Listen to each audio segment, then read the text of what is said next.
Mon allaitement, ça a été une catastrophe. Une catastrophe. Ma fille avait en plus des freins restrictifs.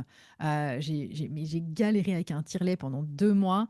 Toutes les 3 heures, j'avais le tire-lait, donc 8 fois par jour parce qu'évidemment, hein, même la nuit et donc j'en pouvais plus. C'est Pascal qui donnait les biberons à notre fille pendant que je tirais mon lait et j'avais l'impression d'être une vache qu'on avait à traire.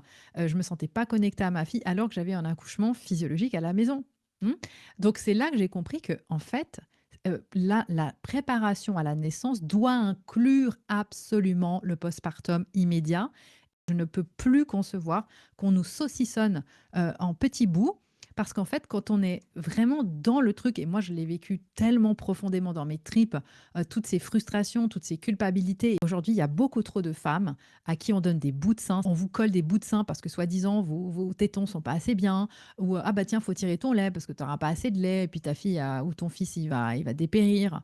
Ah ouais, toutes ces choses qu'on nous dit et qui sont en fait absolument pas vraies. Vous êtes de nouveau parfaitement faite. Et moi, j'ai pensé ça pour ma première fille, puisque j'ai des tétons plutôt plats. Je me disais, ouais, bah voilà, j'ai pas. Quand je voyais la forme des bouts de seins, je me disais, ouais, bah dis donc, moi, j'ai pas les tétons comme ça. Tu m'étonnes, ma fille, elle va jamais pouvoir téter.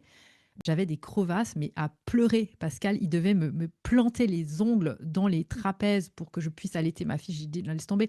Et à la fin, en fait, j'ai vraiment compris qu'on est mais tellement ignorant de cette physiologie et même ma sage-femme que j'adore, qui était géniale pour l'accouchement à la maison, vraiment une sage-femme, 25 ans de pratique d'accouchement à domicile, mais elle m'a donné malheureusement des conseils catastrophiques pour l'allaitement parce que bah, malheureusement, elle m'a transmis ce qu'elle avait appris.